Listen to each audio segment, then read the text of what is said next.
We close off Hispanic Heritage Month with a trailblazer in journalism, Vanessa Maria Graber. She explains her role as a movement journalist and gives her perspective on advocacy for the Hispanic media. It's all here on the next Latino Motion.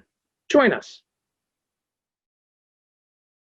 Choose to get lost in the woods to gain experience in forest management. Choose to travel through time to understand the past. Choose to soar to pursue a career in dance. Stockton University offers 50 high-quality academic programs, small class sizes, and affordable tuition. Choose to match your interests and talents at one of New Jersey's nationally ranked universities. Latino Motion with Bert Lopez is presented by Latino Motion Public Affairs Media, a New Jersey nonprofit corporation, and Stockton University. This edition of Latino Motion with Bert Lopez is brought to you by the HD Studios at the campus of Stockton University. Funding for Latino Motion is provided by AtlantiCare, a member of Geisinger. Atlantic City Electric, energy for a changing world, and South Jersey Gas. Welcome to Latino Motion, a weekly interview show highlighting issues impacting New Jersey's Latino community while advancing understanding of Latino cultural heritage and contributions to our society. And here is your host, Bert Lopez. Buenos dias and welcome to Latino Motion. I'm happy to have as my guest Vanessa Maria Graber. She's here to talk a little more about Hispanic Heritage Month, but also about her career in journalism. Vanessa, welcome to Latino Motion. Thank you so much for having me, and happy Hispanic Heritage Month to you. Thank you. And I know that you're one of the journalist stars in the region here, and you have a long history in terms of journalism. Currently, you're with the Free Press. Tell me a little bit more about that role. Well, I've been working in the field of media and journalism for over 20 years, and mostly in radio. I started my career working in commercial radio stations, and then later as a news reporter and anchor. And most recently, I was involved in the community radio movement, and I co-founded a community radio station in Philadelphia, which also reaches a portion of Camden County called WPPM, for People Powered Media. And during that time, organizing for the expansion of community radio and starting my own station, a lot of the work that I did was asking the community who and what is missing from the media. And if they could have a radio station, what would they do with it? So I traveled all over the country organizing with an organization called the Prometheus Radio Project. And we did a lot of listening to community members. And time again, people pretty much everywhere we went said there's not enough local content. There's not enough arts and music from local artists, and that they didn't have the information they need in order to be able to survive, right? Like there's basic information that people really need on a day-to-day basis. And I know that back in the day, and not too long ago, actually, there were pockets in the region that had no Latino content, right? There was no radio station reaching down to South Jersey, for example. And fortunately, with the invent of the internet, the avenues have opened up more and more folks getting online, and certainly now with the cell phones. But there was a time when the majority of our community was sort of in the dark in terms of getting the content that they needed locally in the community. It still needs to be improved, but certainly there's more avenues to get information nowadays. With media consolidation, there's less and less local news providers. So there's been massive layoffs all across the country, which has really shrunk newsrooms, especially in New Jersey.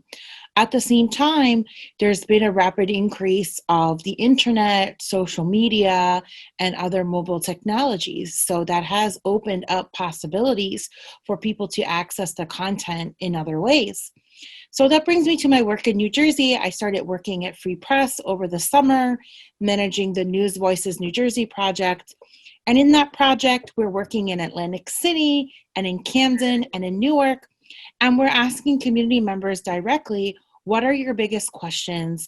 What's the information that you really need for you and your family to thrive? And we've been doing that through text messages. And then with that data, we share that with journalists and other media makers in the region who are interested in making that information available. And what we're seeing that is that Latinos lack information in Spanish, and other people who live in poverty and other communities of color really are not getting the information they need. So we're advocating for more accessible information and more media content that's targeted to those specific communities. Let me ask you, you consider yourself more of a journalist or an advocate? It sounds like you wear both hats equally. Well, for years, I was like, quote unquote, traditional journalist. I did a study abroad trip in Bosnia and Croatia where I did research with journalists, and they really saw themselves differently. And it really changed the way I think about journalism and information. But so many of the people that I talked to said that we're not just journalists, we're truth tellers. And we're here to tell our story and tell the stories of other people in our community. And yes, we have a bias because of all the things that we've experienced. So that led me to think of myself more as a movement journalist, right? A journalist, communicator that's working in service of the community and working more specifically on social justice issues. So I do see media as activism, right? Like we at Free Press, we advocate for more access to media, more equitable media. But we also advocate for people to be portrayed in a fair manner.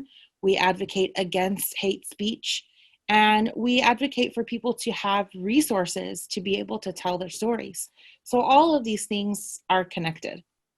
I know the world has changed in terms of the role of a journalist. Now with the advent of internet, right? A journalist is expected to also be a cameraman, also be able to manage the technology as well. It's a lot more demands, and you see news reporters, they go out with their own camera, their own equipment, and really do the editing right on the spot as well. So everything's been sort of combined. Do you think that takes away from the capabilities of a journalist to really dig into the stories and to really tell the story the way it is? Yeah, unfortunately, we've seen a decrease in investigative journalism and also in longer storytelling, and finally in international and foreign news correspondence. Before, many media outlets had journalists placed in many different parts of the world, and they also paid for journalists to investigate stories months at a time. And because those things are very costly, many news organizations have divested from those things in favor of cheaply produced infotainment, if you will, that don't really serve the needs of people. I think it's really hard for older journalists, I think, to adapt to the changing multimedia landscape. I think for my students at Temple, where I was teaching Latinx media, it's a lot easier for them to adapt to these technologies because they grew up using all of these things, right? I still grew up without the internet. I didn't get to use the internet until college. And, I have to take time to learn these things and be intentional about it. But certainly the younger generation is pretty good at using the apps and using different websites. And journalism schools have shifted away from traditional journalism and more into multimedia digital content producers. So you'll even see in job listings that is listed more often than traditional reporter or journalist. And these are all very good points. We do want to talk a little bit about the role of, or at least how Latinos are portrayed in media, and also talk a little bit about the impact of media on maintaining our cultural heritage, which is also very important. So we'll come back and we'll discuss those topics. We'll be right back with more Latino Motion. Latino Motion with Bert Lopez is presented by Latino Motion Public Affairs Media, a New Jersey nonprofit corporation. Join us online at www.latinomotion.tv. Find us on YouTube, Facebook, and Twitter. We encourage your comments and contributions for show topics.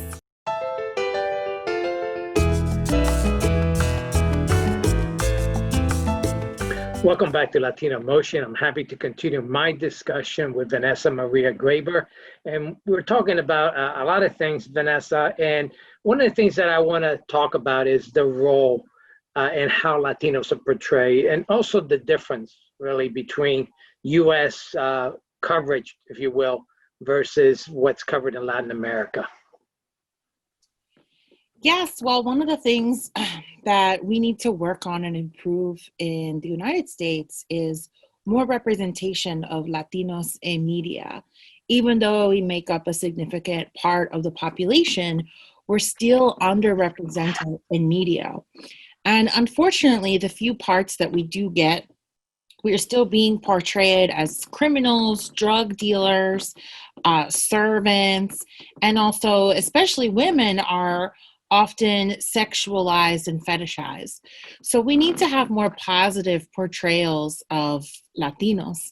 We also need to show the diversity of Latinos as well.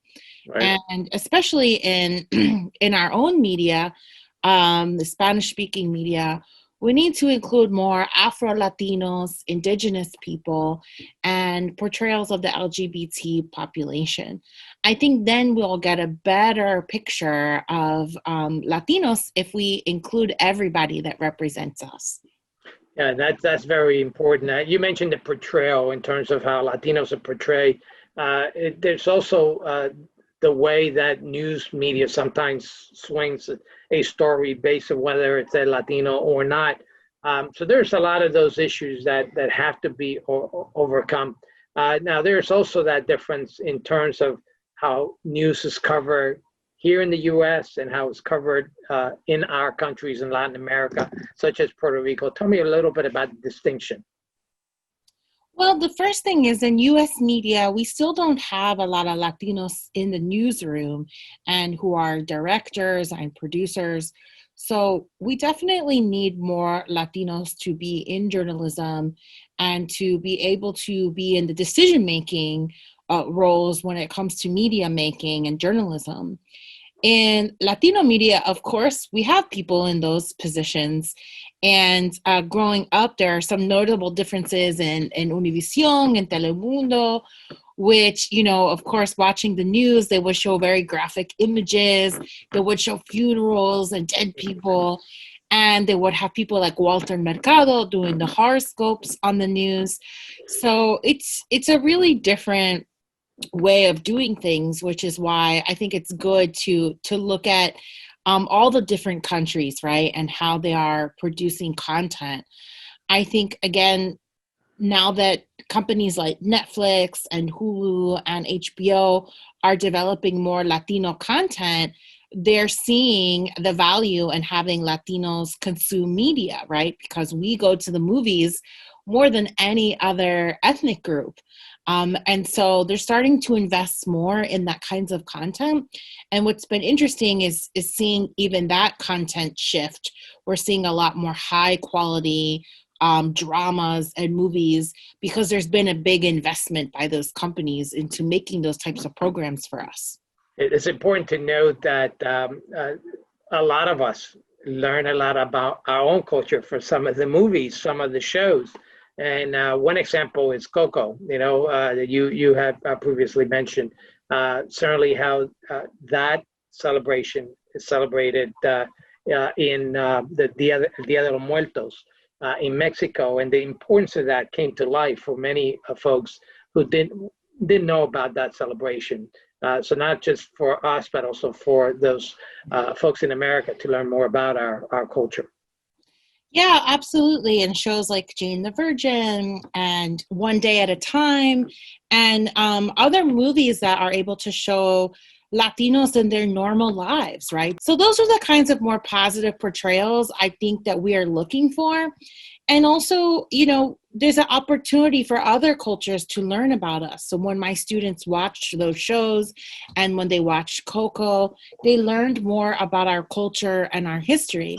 And especially for people like me who grew up in the United States, we want to learn more about Latino culture. And certainly media, film, and music has been the primary ways, aside from our families, in which we get connected to those things. Music, I think, is also another really big influence. And obviously remember the time where we were in the dark in South Jersey and other areas in terms of content. But obviously with the advent of online streaming and the internet, there's a lot more access, but we still need to have more of the local flavor. And we seem that the local news have kind of scaled down. So not only are there less reporters, there less coverage in terms of our community as well. Yeah, and that's something that NIHJ advocates for, is to include more Latinos in the newsroom, because again, we are tired of only them showing criminals and people who are undocumented and talking about immigration. We are so much more than those things. There's so many positive things that are happening in our communities. We have so many artists and musicians and historians and nonprofits doing excellent work. And those are the types of things that we want to showcase about our culture. And so I think that in general, we just need more inclusion in the industry.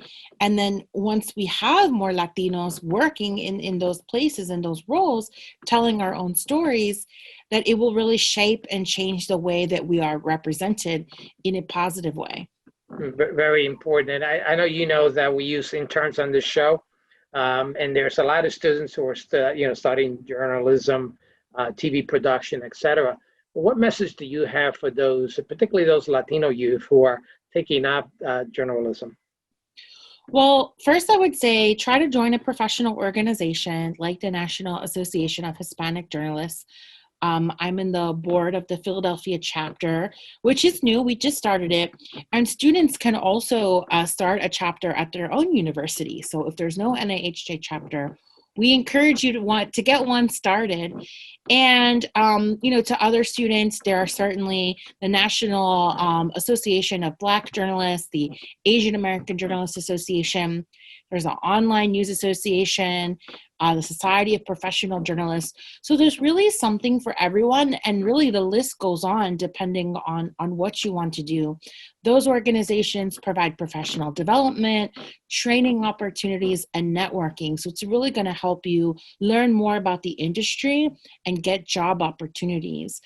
I think the second thing is that you really need to build your portfolio. So don't be afraid to create content and make mistakes. The more you produce your program, the more you write, the better you will be at your craft. And it really takes years to work on that. And so when students are looking for internships or jobs, they're going to be asked about their experience producing content or writing more than anything else. So shout out to all the interns out there who are producing this show and many other shows out there. This experience is really going to help you. And also, looking to study abroad programs and try to learn many different ways of creating media, not just the American way, not just the Latino way, but look at international examples and just try to learn best practices from many different places. Well, one more topic that we want to discuss that we need to take a break is talk a little more about advocacy. We'll take a quick break. We'll be right back with more Latino Motion.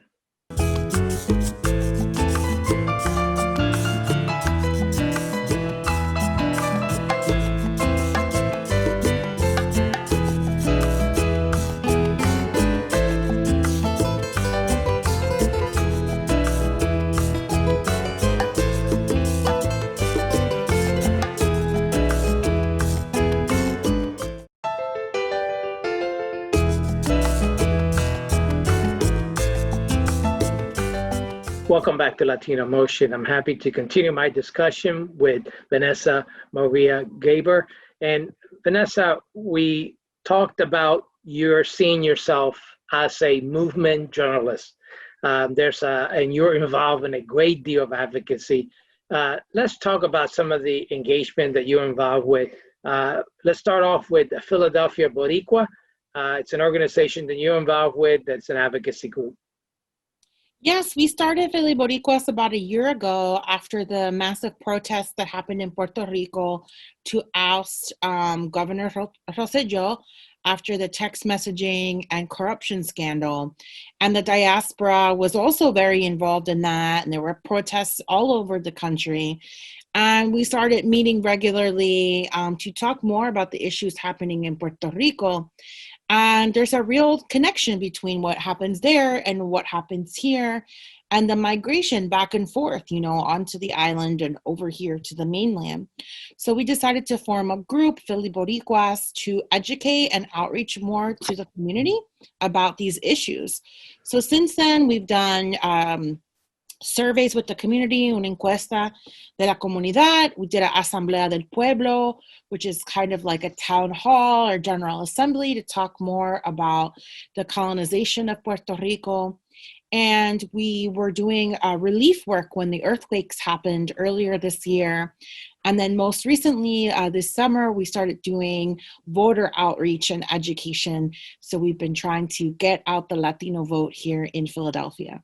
Yeah, we want to touch a little more about that in a minute. The other hat that you wear, you're also the host, producer of the People Power Hour segment. You want to tell me more about that as well? Yes, People Power Lunch Hour is a show that airs on Philly Cam, which is a community media center.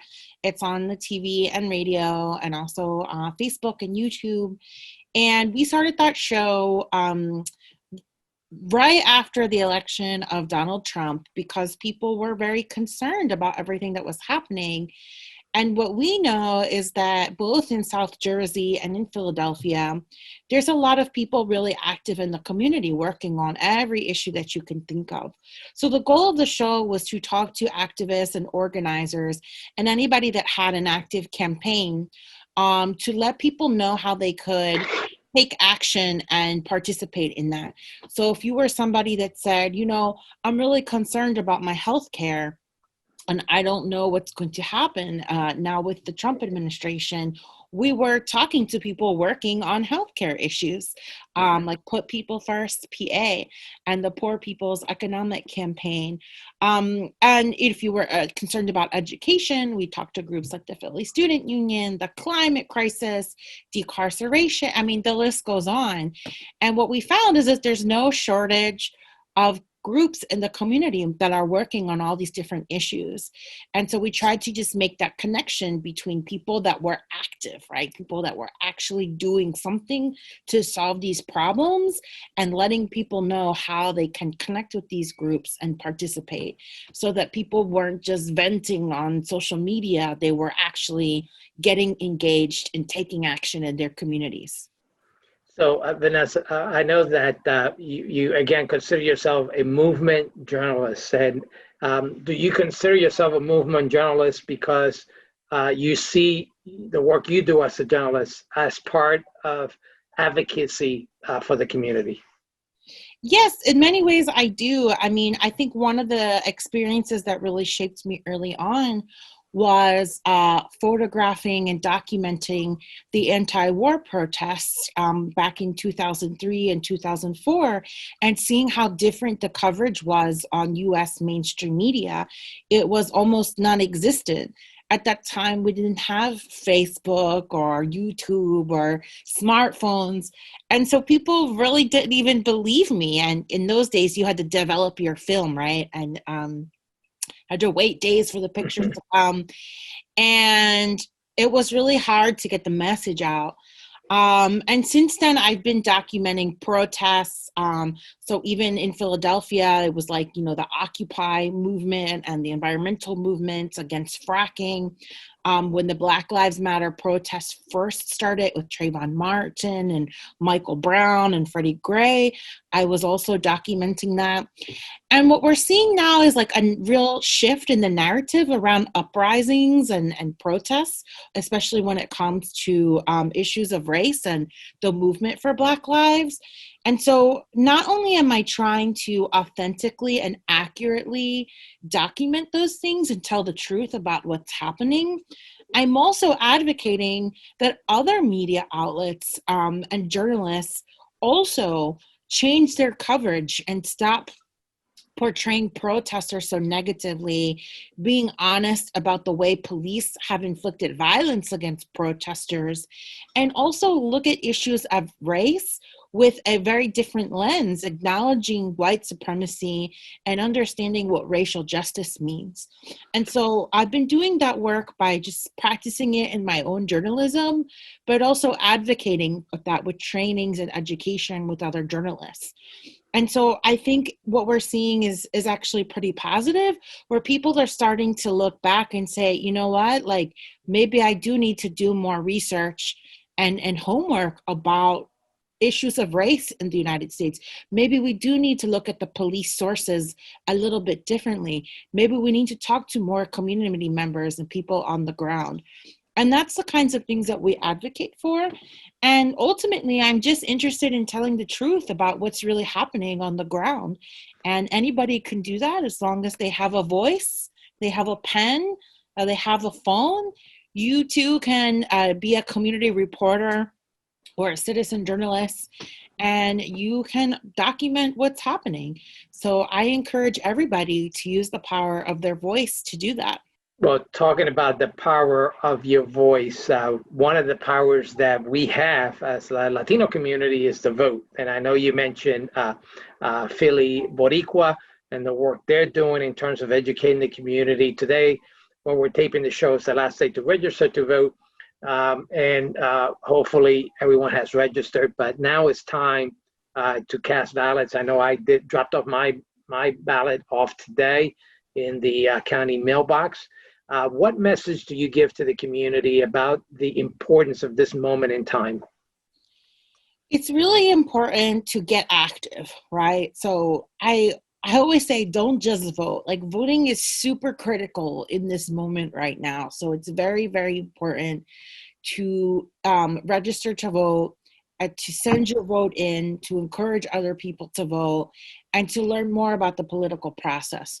But our work doesn't end after Election Day, right? We have to continue to fight and organize and educate one another. So it's really a lifelong journey that you're engaging upon in order to better your communities. And if we don't all invest and sacrifice in that shared goal, then things aren't really going to change. And really, everybody has a voice. It doesn't matter what your level of education is. It doesn't matter what you do for a living. It doesn't matter what you own or what you have. If you have a heart and you have a mind, you should express that voice of yours through voting and through organizing and volunteering in your community. And I think very well said. And unfortunately, Vanessa, we're running out of time, but it's been such a pleasure to have you, a dedicated journalist who's really in the forefront in terms of defining what a movement journalist really is. So I appreciate all of the advocacy and all the work you do on behalf of nuestra comunidad. Thank you so much, Vanessa. Unfortunately, it's all the time we have. Thank you for joining us at home once again here on Latino Motion.